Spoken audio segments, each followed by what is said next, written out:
Monday morning is here, and I'm giving you guys a little bit more meat and potatoes as far as actually what went into one job and another, because I've got all of this stuff written down, and you know, I wrote so many motor age articles.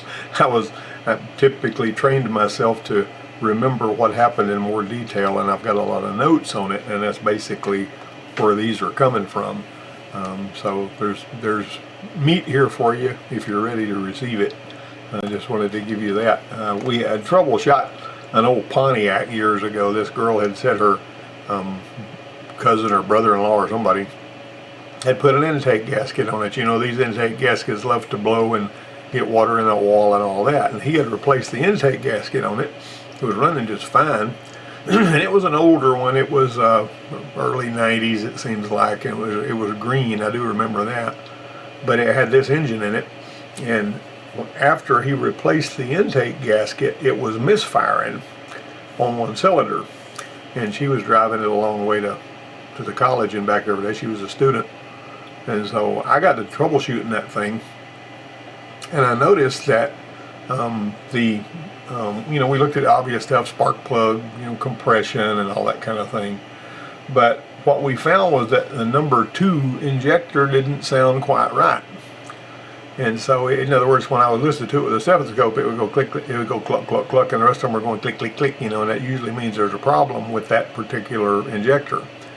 And so I took and I measured the resistance of the injector and whatnot, and I said, well, let's go ahead and put an injector in here. So we put an injector in there, and it ran the same way, and the injector sounded the same way. So I finally connected the scope to the dadgum thing. And, you know, I had also checked pin fit of the ECM and all that kind of stuff, you know.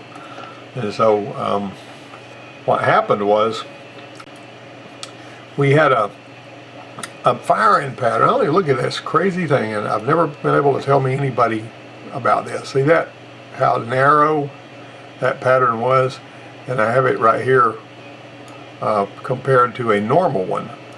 The normal ones all looked like this one here, but this one consistently looked like that. And it just wasn't putting enough fuel in there no matter what. And it didn't seem to change a lot. You know, usually when you accelerate, this bucket on the pattern gets wider because the injector is open longer, and this spike that you got here is when the injector de-energizes and the magnetic field collapses, and so it causes a little, like a 45 or a 50 volt spike and all that. And so the way we were checking that was we were basically going into the injector right here, and we were basically looking at that. And so what we were seeing, as long as this injector, in other words, at this spot right here, where this injector, if this driver was not closed, then you're going to have 12 volts showing up there because it's coming through the injector. But when the driver pulls it down to 0. As long as the injector is open, then it releases it. But the point I'm trying to make is this didn't make any sense. And I called the guy at the junkyard that I dealt with in those days, and he says, I've got a stack of those engine controllers. He said, I'll sell you one for $20. And so I bought 2 of them just for the heck of it. Changed out the engine controller. I didn't do a dadgum thing. Looked at the wire harness, ran an overlay, did everything you could possibly imagine to try to get this thing. And these are sequential. This is not like bank-fired injectors. And so I'm sitting here saying, what in the Sam Hill is going on here? So finally, what I did was, and I just, you know, these numbers aren't right on here. I just scotch locked, not there, I'm sorry, I wrote that in the wrong place. I just scotch locked these 2 together, so that whenever, you know, both of the patterns would look the same, even if they weren't quite firing sequentially. And that fixed that rascal. I was thinking, even if it burns up the engine controller, it doesn't matter, because I got another one, and it's only a $20 used part anyway. And she loved the way that thing ran. I said, we can keep looking at it. She says, no, I love it running like this. This runs like it's supposed to. Well, I talked to a General Motors engineer. 0.8 of an amp was what each one of those injectors was pulling, because they got about 15 or 16 ohms, and if you do the math with your Ohm's law, you get about, you know, that. So the guy said each one of those drivers, the General Motors engineer told me he had no idea how this thing could be firing one injector not as long as the rest of them. But he went so far as to tell me, he said the drivers in that engine controller are able to handle 4 amps. He says, so the 1.6 amps that you got it pulling when you Scotch lock those two together is not going to be a problem. Anyway, she left out of there with a blue Scotch lock connecting those two wires together, and was just as happy as a lark. The old car wasn't worth very much, to be perfectly honest, but anyway, I just wanted to pass that along. Now this one here, my Aunt Leslie May, had this white 92 Crown Victoria that she drove for years, and this thing had a noise I would have absolutely sworn in a court of law was coming from back here, because it sounded like it was coming from back there whenever you would swerve back and forth, and I've done a lot of that, you know, to find a problem. We pulled the axle bearing, the axle out of there to look at the bearing. There's nothing wrong with the bearing, and it turned out by the time the smoke cleared that it was the left front tire and not the left rear bearing. You know, good grief. But see, sometimes people will bring a vehicle to you and they have convinced themselves that they know what's wrong with it. And when they convince themselves that they know what's wrong with it, we still have to gather the data scientifically and sort it out. Sometimes they'll say, I want this done. This is what I want done, because they've got themselves. Now they either don't have the time or don't want to fool with doing it themselves. They want you to do it. And sometimes when they buy the parts and have you do it, they don't like the way it turns out because it's not fixed, and they felt like their diagnosis had to be correct and you must have done something wrong. I guess everybody that's done very much car work has been there. But anyway. Well, this Nova here was an example of this guy that had believed he knew what was wrong, but it wasn't because he did the troubleshooting. This guy had taken this little Nova to a tune-up shop, Precision Tune, over in Beaumont, and this was back in about 1980, and they put a set of spark plugs in it for him. And so you know, put a set of tune-up back in those days was, you know, setting the ignition time and you know, possibly scope testing the ignition and doing the carburetor adjustment and checking all the speeds and all that kind of stuff, and PCVs, blah blah blah. Well, anyway, he drove it for a couple of days after he paid him to do a tune-up, and it started running not right. He knew there was something wrong with it, but he didn't know what. So he carried it back to them, and they said, well, this needs carburetor work, and we don't work on carburetors, we just do tune-ups and spark plugs and stuff. And so he went to another shop in Port Arthur, which is, I was down there working down there back then, and they said they scope tested it, and they replaced all of his vacuum lines, and by the time the smoke had cleared, they charged him another, you know, 50 or 60 bucks to do that. That was a lot of money back then. So he had paid for the tune-up, he'd paid for this other shop. They also said he needed a carburetor, and so I was contacted by his wife, who was a dispatcher where we worked, and she said, can you put a carburetor on Jerry's car? And I said, well, I haven't even looked at the car. I'm not sure that's what it needs. She said, well, he's had 2 shops tell him it was the carburetor. And I said, okay, well, and so Jerry came to see me, and I says, Jerry, without even driving the car or anything, I'll fix whatever's wrong with it for 50 bucks, no matter what it is. He says, okay, because I knew there wasn't much wrong with it. So I went and bought a $6 Delco carburetor kit, and I rebuilt that little carburetor. And the only thing I found wrong with that little carburetor was the tip of the idle mixture screw was broke off. That didn't really make any difference, but I put a different idle mixture screw in it that I had. And I got that thing set up and idling real smooth and running like it was supposed to. But when I snapped the throttle, I noticed it would drop a spark plug. And so I said, okay, so it's got a plug that's dropping. And if I snapped it, it would drop that plug every time. And pulling the wires while I snapped it one at a time, I found out number 3 was dropping out when you would accelerate, and then under load it would drop out. And so I got another spark plug out of my rusty old spark plug that was the right thread and everything out of my toolbox and about the right heat range. Had several laying around in there. and I screwed it in there, and that fixed his problem. All he needed was that one spark plug, and it was a brand new precision tune spark plug. And to be perfectly honest, when he went back to precision tune, they should have found that. You know, anytime whenever you rev one up and it, you know, up, it's dropping one plug. Now, if it hadn't had plugs in a long time and you snap the throttle and it sputters and pops, that typically means the plugs are wore out. But anyway, now this steamer here, people will say blown head gasket, blown head gasket. That's one of the first things a lot of people will say. I don't know how many times I've heard people, they claim they had a blown head gasket. And my friend called me. He had this 93 Camry. He had like 300,000 miles on it he was driving. And he said, my car is overheated and I'm over here at Perry's store. I said, okay, well, let me come see about you. And so I told somebody to watch the shop for me, and I headed off over. It was about a 10-minute drive. When I got there, his car was sitting there and it was stinking that sweet smell like head gaskets do. And when, you know, the pressure was gone from the cooling system, the top of the radiator had split and he had lost enough coolant where it had overheated pretty bad.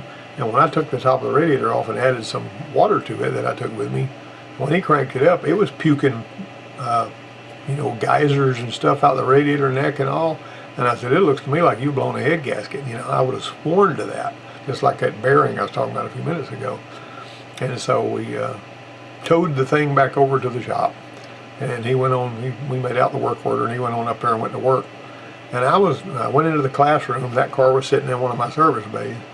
And I was talking to the students about, you know, blown head gaskets and all the different ways head gaskets can blow, because there's a lot of different ways they can blow. They don't always blow the same way. They don't always can't cause the same symptom. And so I says, this is an example of a blown head gasket. So I went out to this little Toyota Camry and I took the radiator cap off and I fired it up, and it never overheated at all. It ran just as cool, and there was no puking or no geysers or anything. So I don't know, it must have tried to warp the head a little bit, and then whenever it cooled off, it flattened back out or something, I don't know. But we put a radiator in that one and sent it on its way. And that was just plumb comical to me. Well, this one guy, this guy misfired and gave us his Bronco. I've mentioned this one before, but you notice on a 5-liter, 1542637 is the firing order. On a 5.8, it's 137265548. All right, and so whenever this one guy was he's pulling spark plugs out of this Bronco, it didn't run all that well.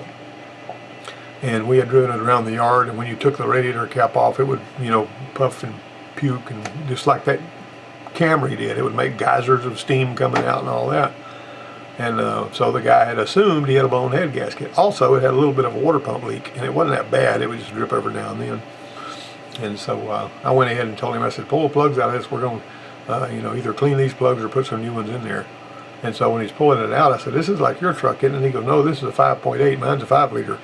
And I went, wait a minute, because I remembered I had seen this firing order this guy had written on the distributor cap. This guy put this cap on there, 1542637 and that's how he had wired it up, because a 302 and a 351 in the Windsor variety, you know, not the Cleveland, which would be the big one. Well, they look just alike, and so people will mistakenly think they have the same firing order in this '89 model, and this looks exactly like that Bronco that I had. But anyway, it's got I noticed when I pulled the cap off, it had these scorched areas right here that were very unusual, because he had been driving it like this for a long time with a firing order wire. So I got a different distributor cap, and I got some new wires, and we put some new plugs in it, and we fired that thing up, and it ran like a brand new vehicle, and it never did any more of this puffing and puking again. I put just a little bit of brake fluid in the radiator, and it softened the water pump seal, and it quit leaking. And so we got that thing going. And the guy that was my adjunct instructor, whenever this was auctioned off, when they were deciding to get rid of some of the older trainer cars, he bought this thing, and he uses it on his farm. He drives all over the place on it. The 4-wheel drive works and everything. It is a really nice, fine vehicle. He could probably sell it for a ton of money if he wanted to, because these things are hard to come by nowadays. This was another one where a shop misfired on a leak. It was the craziest thing I ever heard. This guy was one of the counselors at the college, and his daughter was driving this '98 Stratus, And she was down in Tallahassee, and this has been years and years ago. And she went to a shop because she had a pretty bad oil leak. And so they told her that somebody had put too much oil in it, and it had whacked out their machine. I don't even know what in the world that means, but that's what they said. And they told her it needed a rear main engine oil seal, and it was going to cost $1,000. And I said, well, he said, can we have y'all look at it? And I said, yeah. So she drove it up from Tallahassee, and we got it in there, and I put some dye in it. We drove it down the road, came back, and we saw it leaking right here at the corner of the head. Now there's a pressurized oil feed on these overhead cam engines feeding the camshaft bearings, so be aware of that. And when this little rubber seal fails, you know, if it's got a rubber seal, there are a lot of these head gaskets that got a rubber seal. Volkswagen Rabbits had a hole going up through the front that went to those, and that seal could fail and leak on those. But we put a head gasket on it, a timing belt. It didn't need a rear main engine oil seal. And he said, well, what would they have done? I said, usually what they do is they change the rear main engine oil seal, and when they find out that's not what it was, then they go ahead and tell you, well, we got some of it, but we still need to put a head gasket on it or something like that, you know. One way or another, we got that one taken care of for him. Now this HHR came in. This guy had done some, spent time and money doing his own diagnosis trying to get it started. He checked the fuel pressure with a rented gauge. He replaced the fuel pump, fiddled around some with a scan tool before he realized that he was in over his head. And so it had been sitting for a few months when it came in on a trailer, and they had determined it had to be something simple, and we're hoping we could get it going for just a few dollars. Well, somebody had said, well, maybe it had a bad crank sensor, so they bought a crank sensor. And the crank sensor wasn't what was wrong with it. When we got in there looking at this thing, it had basically jumped time, and it had busted some of the roller rockers, and there was just all kinds of stuff wrong. It didn't have good compression. You could spin it over until it didn't have even compression. You know, even compression is what you want to hear.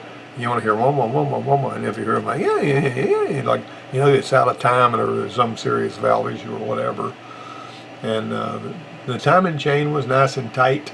I didn't see any looseness or shattered sliders, and it could have been that somebody just over revved it and floated a valve and busted some roller rockers or something. I don't know, but it was just this was an epic disaster, and it had to have an engine. We bought an engine from LKQ and dropped it in there.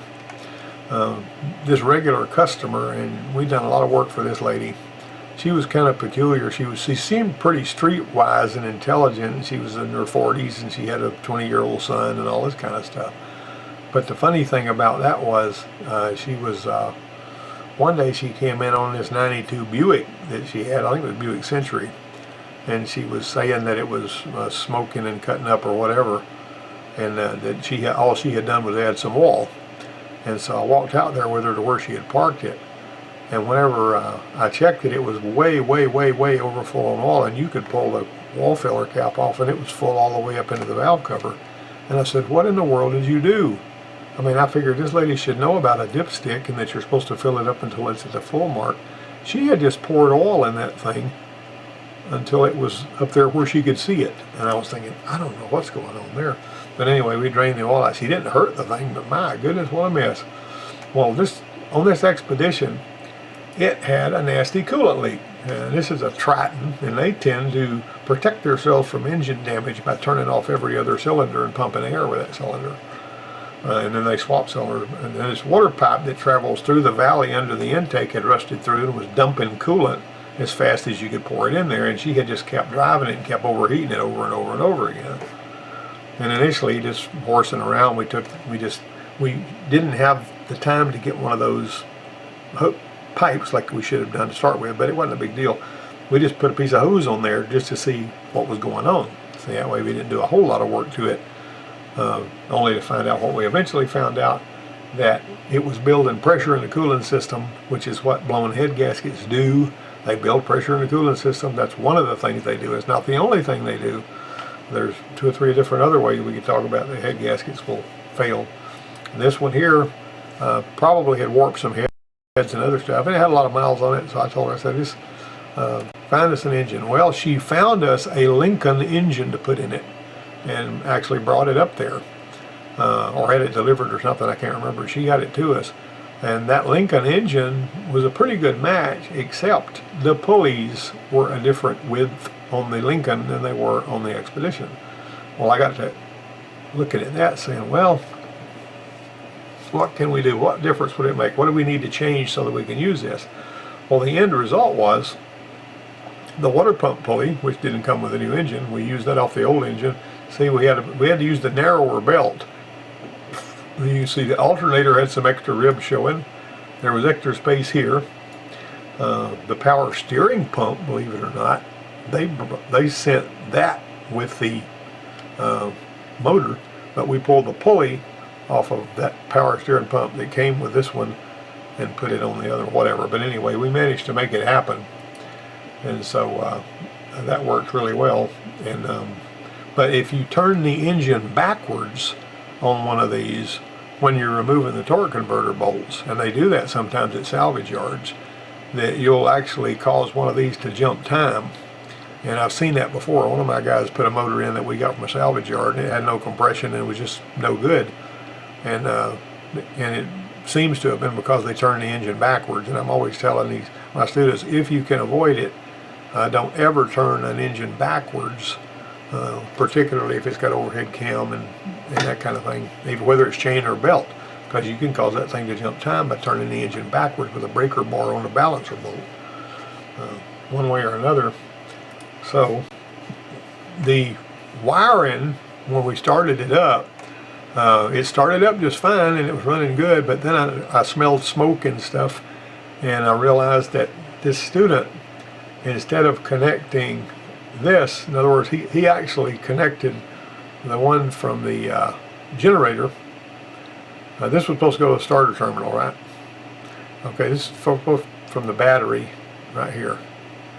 All right, and the starter terminal is fed. You see, this one right here energizes that, and this solenoid here, when it locks these two together, it goes down to the starter and energizes the solenoid on the starter. And so this post right here, see, to the starter, this post is supposed to connect to that little terminal right there. Well, the way he had hooked this thing up, he had hooked it up so that there was always power going to the starter terminal whenever the engine was running. So once we started it, it just kept on spinning the starter until it destroyed the starter. But you can, of course, it's just wacky. I mean, how that kind of thing happens. You know, it's just a simple mistake. It wasn't anything he did terribly wrong, but we had to put a starter on it. And I told her, hey, the starter's burned up now, we got to put a starter on it. She was really understanding and easy to work with and all that, you know. So this 2003 Crown Victoria developed a gas leak. Actually, it came in initially because the fuel gauge was inaccurate. Okay, so after my students, a couple of the guys, put a fuel pump in it. You might remember on this, you see how this thing has got this this plate. A lot of these, when they got bolts that hold the fuel pump plate in there, they'll have a plate, and then it's actually attached to it's wedged into the gas tank metal, and the bolts that they have got to be exactly the right length. And whenever I always did this, I always either used the same bolts or they would send bolts with the new pump. Well, these boys right here, you know, I had a nicely outfitted bolt bin in there with all different kind of metric and standard sizes and all that. And so they decided they wanted to use some new bolts, so they just went and got some bolts that were the right thread and pitch and everything. But what they didn't factor in was they were too long. And whenever you can see right here where this guy ran this bolt in, you see that little plug that it punched out on the inside so that there will be a hole right there. We put that thing back together. You know, it was low on gas when we put it back together, which was okay. It didn't have a lot of gas when it came in there. But the first time they filled it up, it's got a bunch of gas leaking out of the tank because these guys used bolts that were too long.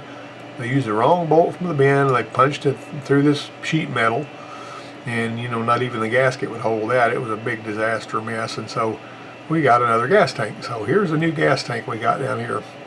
That's the old gas tank there. And so the brand new gas tank said, all right, we're going to be good to go. I said, now let's make sure we use the correct bolts that come with the pump so we don't puncture that. And so they said, okay, so they did all of that. So, and it was low on gas by this time too, you know. So the first time the person, and this was actually one of the cars that belonged to the college, fortunately, and the first time they gassed it up, doggone if that thing wasn't leaking even worse than it had been before with a new gas tank and the right bolts. And what we wound up with was a CarQuest fuel pump that was leaking around there. That boggled my mind. I've never before or since seen that, but it just so happened that we had to replace the gas tank for a gas leak. But even if those boys hadn't put the wrong bolts in there, this pump would have still leaked, because whoever built that pump forgot to put the O-rings around that little place where the wires go through the plate. And so go figure, you know. Now this 2001 Xterra came in as a no start, and she said somebody told her that they thought it might have jumped time. So this is not a free spinning engine, as I understood, and so I didn't want to. I said, how many times did you try to start this? She goes, only once or twice. And I'm thinking, well, hopefully it didn't jump all the teeth, and hopefully it didn't, you know, bend any valves. And we didn't want to take a chance of spinning this thing over and bending valves by just one, you know, trying to start it and all. So we pulled the covers off, and we found out that it was perfectly in time. So I said, well, it wasn't a timing chain jump, because you see that mark right there? It lines up, this one here lines up with that one. See, those got to line up, and that's got to line up, and that's got to line up. So what we do is we pull the covers off, and we turn the motor over with using the crank bolt down here, until we ignore this mark down here until both of these are lined up. When both of these are lined up, then we look at this one. Now, if you line both of those up, well, if those won't line up at the same time, you got a problem. Or if you line both of those up and this one is over here somewhere, you'll know it's out of time. It's pretty simple, really. But the timing belt was intact. But we went ahead and did a timing belt, a water pump, and all that. And so, but while we had the balancer off of it, so we had to do that, you know, to get the bottom cover off, we found out that there was a leak in the crankshaft seal behind this was leaking oil. I said, well, while we're here, we may as well go ahead and replace that. So I got a seal. Well, that sounds like a simple enough job, because it's just right there looking at you. But every single time I tried to put that seal in there, it would the garter spring would try to come out, or it would try to roll the lip. And so I said, I think I'm going to fabricate me something to get that seal in there. And I got one of those old plugs that they had, you know, plugging the holes on the HHR engine that came in from the salvage yard. Just exactly the right size. And cut that thing with my pocket knife and used it for a seal protector, kind of like you would a transmission. And I said, that's perfect. It went right in there, no problem, no leaks. Garter spring stayed in place. The treacherous thing about a garter spring is it can come out while you're putting the seal in and you don't know it, and then you'll have a massive oil leak you didn't see coming. That doesn't happen a lot, but it can happen. So I like to pack a lot of grease in there around that garter spring to make it less likely to pop out. Doesn't hurt a dadgum thing. But after all of this, then we found out what the real reason for her no start was. The actual cause was in the distributor. It would spark and run, and then sometimes it wouldn't. And so basically she had a come and go spark situation. And I didn't want to take a chance on, you know, putting anything used in there in a situation like this. So we went ahead and got actually it was a reman distributor, and we popped it in there and set it all up. And so that took care of that Xterra's actual problem. Well, see, back again, since somebody had suggested a jumps timing belt, I don't even know how they arrived at that.